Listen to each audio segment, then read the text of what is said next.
Olá pessoal, eu sou Eliane Vieira, sejam muito bem-vindos ao Português em Foco. O tema da aula de hoje é figuras de linguagem. As figuras de linguagem, nós sabemos, elas são largamente cobradas em vestibulares. Poxa, mas o tema do nosso curso é concurso público, o objetivo é para concurso público. Só que, no concurso público, figuras de linguagem cai? Cai, só que com uma incidência bem menor do que em vestibulares. Aí você deve estar se perguntando, poxa professora, mas para que eu vou estudar então as figuras de linguagem? Porque ela é mais um recurso que a língua nos oferece a serviço da compreensão textual. Então você pode sim fazer uso das figuras de linguagem na hora da sua interpretação de texto. Você pode sim, através de uma metáfora, compreender o que o autor quis dizer, através de uma ironia, por exemplo, compreender aquilo que ele não quis dizer. Então vale muito estudar as figuras de linguagem. Poxa, mas o que é figura de linguagem? Figura de linguagem, grave este conceito, são recursos que a língua portuguesa tem para tornar as mensagens mais expressivas. Então, observe o seguinte, nós temos a figura de linguagem a serviço da expressividade na língua portuguesa. Só que essas figuras de linguagem, elas são agrupadas em três grandes grupos. Existem as figuras de sintaxe, as figuras de palavras e as figuras de pensamento. Nós vamos começar pelas figuras de sintaxe. Então vamos lá, figuras de sintaxe, nós vamos falar sobre as principais figuras de sintaxe, ok? Vamos começar pela elipse. É um tipo de figura, você já ouviu falar, né?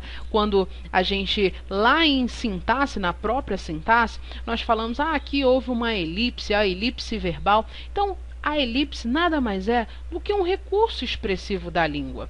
Então, qual é a sua característica? Qual é a principal característica da elipse? Observe o seguinte, que ela funciona como uma omissão de um termo ou de uma expressão, só que tem um porém, desde que esse termo ou essa expressão seja facilmente percebida pelo contexto. Então você pode omitir uma expressão, ou um verbo, ou uma palavra, você pode, desde que essa palavra ou expressão seja facilmente percebida pelo contexto. Quer ver um exemplo clássico de elipse? Olha aqui, ó. Falo com você depois. Observe que aqui nós temos sim uma elipse. A elipse aqui pronominal, olha. Observe que houve aqui a omissão do pronome pessoal. Eu falo com você. Depois, até por isso que surgiu aquele tipo de sujeito, sujeito oculto, sujeito elíptico. Olha aí, elíptico vem de elipse, significa essa omissão, ok? Então observe que aqui você não precisa necessariamente classificar a elipse do pronome pessoal ou elipse pronominal, não existem essas nomenclaturas, né? Basta você perceber que houve uma omissão de um termo, só que facilmente percebido. Como é que eu consigo perceber pelo esse contexto? Olha aqui, ó, pela desinência do verbo falar, primeira pessoa. Geralmente esse tipo de verbo, esse tipo de primeira pessoa, do presente, do indicativo, é marcado pelo o final, né? Eu falo, eu canto, eu bebo, eu escrevo. Observe que aí nós temos uma marca. Existem alguns verbos que não seguem essa marca. Por exemplo, em relação ao verbo haver, o presente do indicativo é ei. Então, observe que não há mais esse o. Observe também o verbo ir. Eu vou. Também não há essa marca aqui de presente, tá? São tipos de verbos um pouquinho diferentes. Então, vamos lá. Aqui nós percebemos essa elipse e há um outro tipo de elipse, olha. Se eu falasse assim, ó, ela prefere praia. Opa, isso. Ela prefere praia. E eu, olha aqui, ó, cinema. Então, observe que o verbo preferir, ele é facilmente percebido no contexto. Ela prefere praia e eu prefiro cinema. Só que aqui houve essa omissão do verbo preferir. Então esse verbo ele acaba sendo desnecessário, ó. Você marca essa omissão aqui, essa elipse, você marca com uma vírgula. Então uma das funções da vírgula é também marcar a elipse verbal. Então a figura de sintaxe elipse é uma omissão. Existem outras, é claro que sim. Por exemplo, existe uma que se chama polissíndeto. Ó, observe que o polissíndeto é uma figura também de sintaxe que a gente usa lá nas orações coordenadas. Observe que é uma repetição de um conectivo aditivo. Olha aí, conectivo próprio das orações coordenadas. Geralmente esse conectivo é o conectivo e. Quer ver um exemplo? Se eu falasse assim, ó, briga e chora. Deixa eu só acertar aqui. Briga e chora e teima e sofre. Então observe que nós temos uma repetição de um conectivo. Esse conectivo é o conectivo e, conectivo aditivo, e observe que essa repetição ela tem, é claro, uma função expressiva.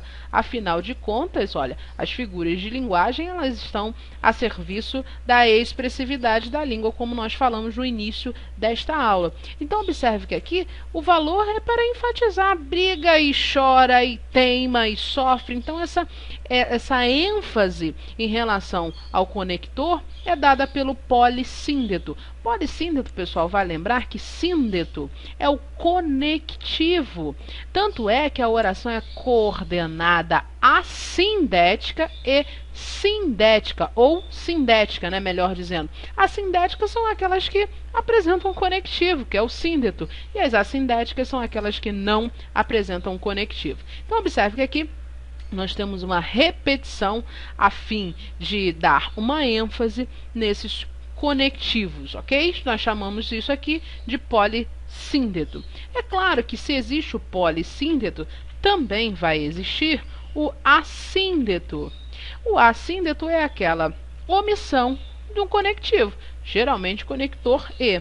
Ó, poderia falar vim e vi e venci.